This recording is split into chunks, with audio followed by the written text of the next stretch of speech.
Zigmas, kur buvo Kudirkos naumiestyje gyveno.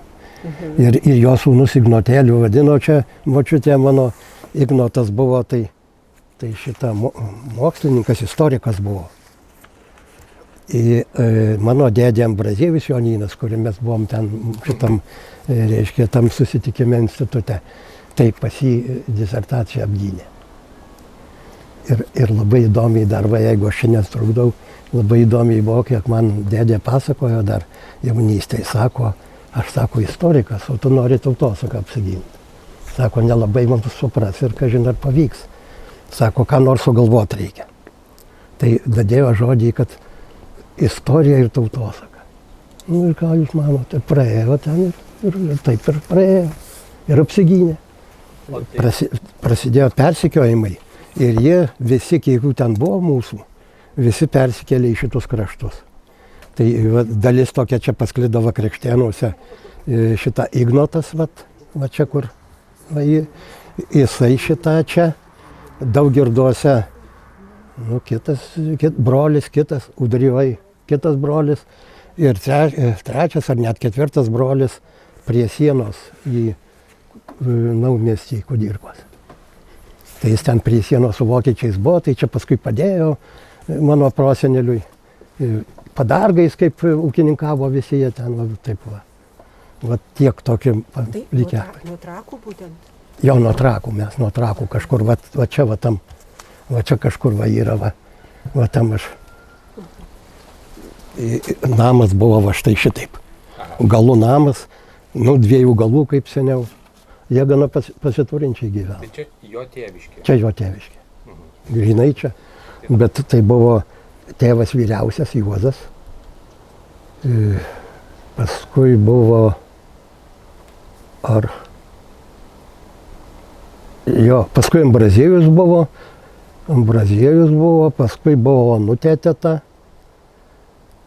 paskui Ignas brolis ir šitą ir teta Izabelė, kur mes Sibirė kartu buvom su ja.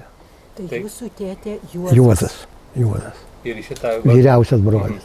Ambrazėjus išėjo į Vytauto didžiojo įstojo dar Kaune, dar prieš karą. Nu jau karas gal buvo. Buvo gal jau karas. Kad paskui, kaip jau rusai grįžo su 44 ar 5, tai jisai persikėlė į Vilnių. Čia Kaune viską panaikino, nieko neliko. Tai jis važinėjo tada į Vilnių mokyti. O Onutė akademija žemės ūkio. Tas dailininkas? Dailininkas dalyvavo, buvo čia pas mus, atvažiavęs, čia visus aplankė. Va. Tai dar Juozas Jonynas, jau jo brolis. Sako, lik, sako, ant šieno pasiklosim, pasišnekėsim, visi miegosim. Tai sako, visų kelių važiuodamas paskui juokėsi, sako. Sako žmona, sako, ar tikrai reikės ant šieno miegoti? Sako, juokauja jisai, žinai, kaip. Tai visą laiką prisakyta buvo, kad aš, reiškia, šeštadienį po pamokų atvažiuočiau pas juos. Nu tai ten atvažiuodavo ir pavalgydindavo ir klausė, ar turi kapeikų. Tai jai nieko nesakau, duoda 5 rublius. Nu, tai seniau pinigas buvo, kur man ten savaitį.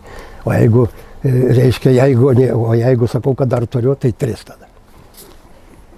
Tai taip, jis toks irgi. Taip griežtokas jis toks buvo, viską, bet mes labai draugavom.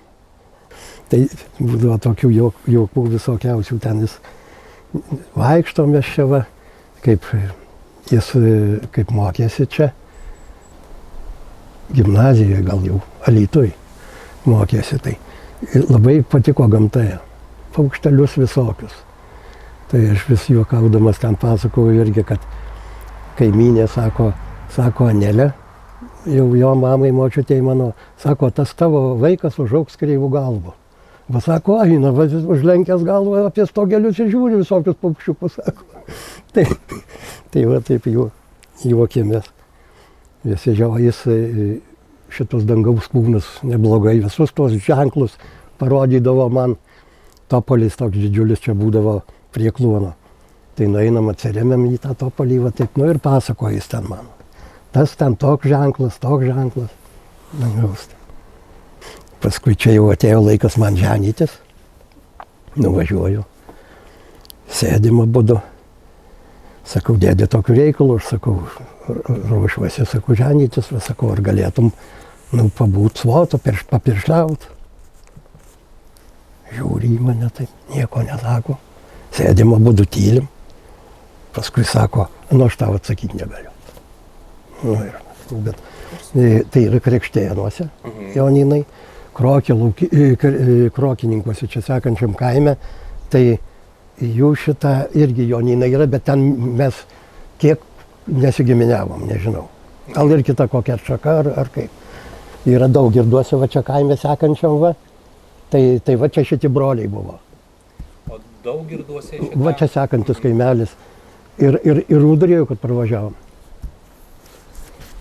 Daug girduose buvo Antaną, aš pažinojau, jau tėvo pusbrolį, o Udrėjo Juozas buvo pusbrolis irgi tėvo. O jų vaikų, Udrėjų vaikų, tai gal 7, 2 dukros, tai aš su kokiais 4 bendravau dar. O kiti visi, Albinas buvo melioracijos viršininkas, vyriausias sūnus. O taip su tom pusseserėm merginom jos jaunesnės, tai susitikdavom. Marytė Vilniui kažkur dirbo, baigus universitetą, o kita dukra čia Simne. Daugirdų Antano Jonino, gal irgi kokie 5 ar 4 vaikai buvo. Antano Jonino. Jo, pusbrolio tėvo, Daugirduose. Čia mūsų vardai šitie, Ignas, Antanas, kartojasi jie per visą giminėlę, taip ir keliauja. Ir jie mūsų iš šono stebinčius taip subalamūtina. Tai va.